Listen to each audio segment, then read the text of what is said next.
Igihugu cya Tanzania rero umunyarwanda bivugwa ko yapfuye yiyahuriye muri sitasiyo ya polisi n'umunyarwandakazi. Polisi yo muri Tanzania yemeje urupfu rw'umunyarwandakazi wamenyekanye ku mazina y'Umuhoza Violette ko ashobora kuba yapfiriye muri sitasiyo ya polisi, akaba yapfuye yiyahuye, ndetse ibingi bikaba byateye ubwoba abantu benshi bagiye batandukanye. Uko byatangajwe n'ikinyamakuru Tanzania Times, polisi ya Tanzania ivuga ko yatangiye iperereza gihanga rero rishobora kuba ryatuma benshi bamenya zimwe mu mpamvu zikomeye umunyarwanda yitwa Violette ashobora kuba yapfuye ndetse yewe akaniyahura.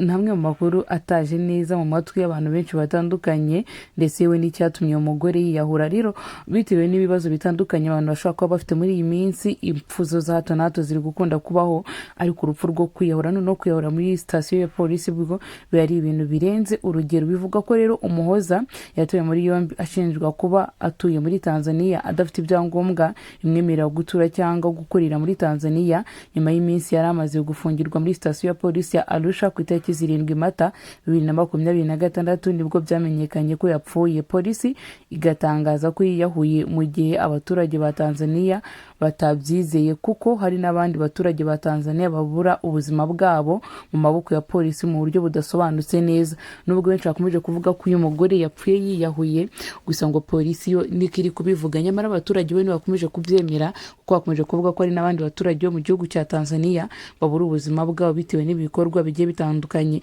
Ibitangazamakuru byo muri Tanzania bivuga ko hari impfu z'abantu 3 zagaragaye kuri polisi kuva mu ntangiriro z'umwaka 2026, kandi zose ngo zagiye zibura mu buryo bugiye butandukanye kandi mu buryo bw'amayobera. Urundi rupfu rw'amayobera rwabaye kandi rubera mu maboko ya polisi, narwo rwaje gutuma abantu benshi bakomeza kwibaza stese ibingibi bimeze gute. Ni urupfu rwitwa Dexon Joseph wari utuye muri centre ya Rekobo mu bice bitandukanye nyine ubwo ngubwo byo mu gihugu cya Tanzania, nawe wishwe na polisi.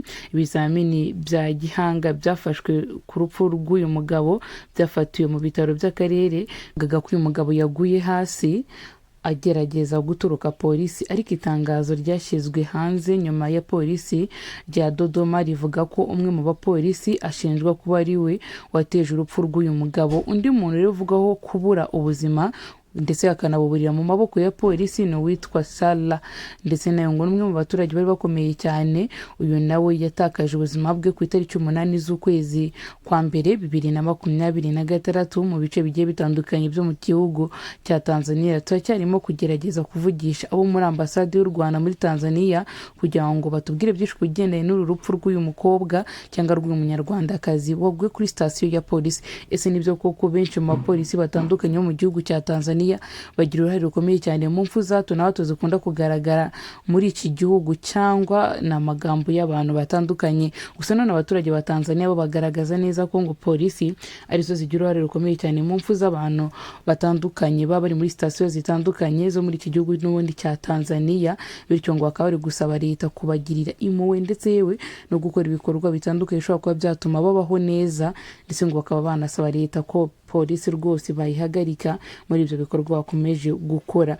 Rero namwe magambo yagarutsweho n'abantu batandukanye, gusa nanone abantu ntabwo bakomeje kubyemera, bavuga bati urupfu rw'uyu mwana w'umukobwa ni urupfu ruteye ubwoba, kandi ni urupfu rushobora kuzatuma abantu benshi bakomeza guterwa ipfunwe nuko ibintu bishobora kuba bimeze. Abandi bakomeza kuvuga ati niba polisi koko igira uruhare rukomeye cyane mu mfu z'abantu hato na hato, iyi polisi yo muri aka gace ka Tanzania yaba nta kintu na kimwe kirimo. Icyaba cyiza nuko polisi ubwo bwayo yareba ikibazo gikomeye. Niba kuva mu mwaka 2026 gitangira tumaze iminsi 9 yose benshi baragiye bapfa kandi bagapfira muri ibi bice, ni ikimenyetso kizagaragaza neza ko polisi rwose ishobora kuba ifite uruhare rukomeye muri izi mfu z'abantu za hato na hato. Ngayo nguko rero nuko nguko bimeze mu gihugu cya Tanzania.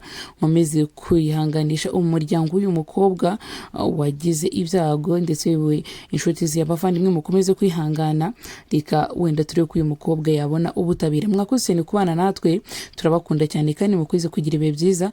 Imana ikomeze kuba turindira, tubabwire tuti makuru yacu nakagaruka kandi tuza no kugaruka ku zindi ngingo zitandukanye. Rero ubwo ngubwo ibi ni byabereye n'ubundi muri aka gace gakomeye ko mu gihugu cya Tanzania muri polisi ya Arusha. Ese kuri uri kumva koko polisi yagira uruhare rukomeye cyane mu bwicanyi bw'abantu bamwe na bamwe? Dore muri comment section. Ndabakunda cyane kandi Imana ikomeze kubarinda. Stay safe.